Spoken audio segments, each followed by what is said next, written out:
Dari saat ini kami akan melakukan demo pelaku keamanan cyber 6 dengan anggota kelompok saya sendiri mendorong dan terlihat aneh.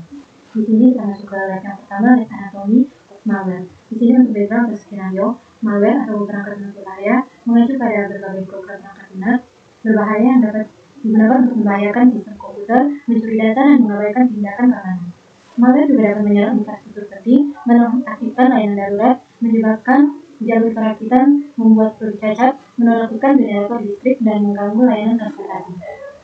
Pakar keamanan memperkirakan lebih dari 1 juta ancaman malware baru dirilis setiap hari. Report McAfee Labs menunjukkan hampir 500 juta ancaman malware yang diketahui pada akhir tahun 2015. Di sini ada kode research officer malware. Di sini menggunakan mesin search engine yang kita suka.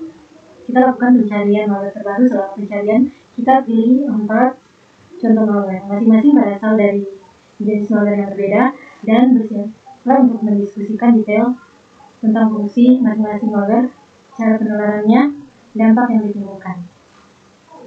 Kemudian di sini ada contoh jenis malware, ada Trojan, Fox, adware, malware, repair, exploit, dan vulnerability. Kemudian di sini kita pilih salah satu dan kita tulis ringkasan singkat yang menjelaskan fungsi malware, cara penularannya, dan dampak yang ditimbulkan. Di sini kita mengambil contoh Trojan. Trojan adalah salah satu jenis malware yang menyamar sebagai perangkat lunak yang tanpa berguna, tetapi sebenarnya memiliki tujuan jahat.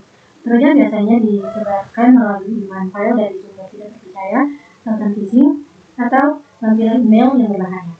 Di sini, apa yang dilakukan Trojan? Trojan dapat mencuri informasi sensitif seperti kata sandi dan data pribadi, memberikan akses ke perangkat korban kepada penyerang atau menginstal malware perlahan. Dan bagaimana cara menyebarannya? Trojan seringkali menipu pengguna untuk menginstalnya dengan menyamar sebagai aplikasi atau dokumen yang tampak tidak berbahaya. Setelah diaktifkan, dia mulai menjalankan perintah berbahaya. Dampak yang ditimbulkan yaitu dampaknya bisa sangat merugikan, termasuk pencurian data, kerugian finansial, pelanggaran privasi, dan bahkan kerusakan sistem perangkat. Selanjutnya akan dilanjutkan oleh teman saya. Selanjutnya di lab yang kedua yaitu lab social engineering. Di sini step kedua kita disuruh untuk following artikel ini. Lalu kita disuruh untuk menjawab pertanyaannya. Jadi pertanyaan pertama, apa 3 metode yang digunakan dalam rekayasa sosial untuk mengakses informasi? Jawabannya adalah yang pertama phishing, yang kedua pretexting, dan yang ketiga baiting. Phishing menggunakan email atau pesan palsu untuk mendapatkan informasi pribadi. Lalu pretexting membuat skenario atau identitas palsu untuk mendapatkan data. Lalu yang ketiga baiting menawarkan insentif untuk menarik korban dengan memberikan informasi sensitif. Pertanyaan B, apa 3 contoh serangan rekayasa sosial dari 2 metode pertama di langkah 2A? Contoh serangan rekayasa sosialnya ada email phishing yang mengklaim sebagai bank untuk meminta informasi akun. Lalu ada telepon yang berpura-pura sebagai dukungan teknis yang meminta akses ke komputer pengguna. Lalu menggunakan thumb drive berisi malware dan meninggalkan di tempat umum untuk menarik perhatian.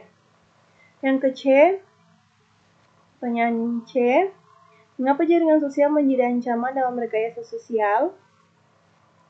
Ancaman jaringan sosial itu ada 3, yaitu pengumpulan informasi pribadi yang bisa disalahgunakan, lalu memfasilitasi serangan phishing dengan menjadikan korban lebih percaya, dan yang ketiga membuka celah untuk serangan yang lebih canggih dengan memanfaatkan hubungan sosial.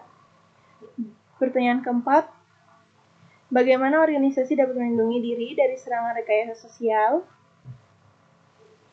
Ada 3 cara, yaitu pertama melakukan pelatihan keamanan untuk karyawan tentang risiko rekayasa sosial, kedua mengimplementasikan kebijakan keamanan, informasi yang ketat, yang ketiga menggunakan perangkat lunak keamanan untuk mendeteksi dan mencegah ancaman. Dan yang terakhir, Apa itu Institut SANS? Yang menulis artikel ini, Institut SANS adalah sebuah organisasi yang berfokus pada pelatihan, keamanan cyber, dan penelitian di bidang keamanan informasi. Sekian dari saya.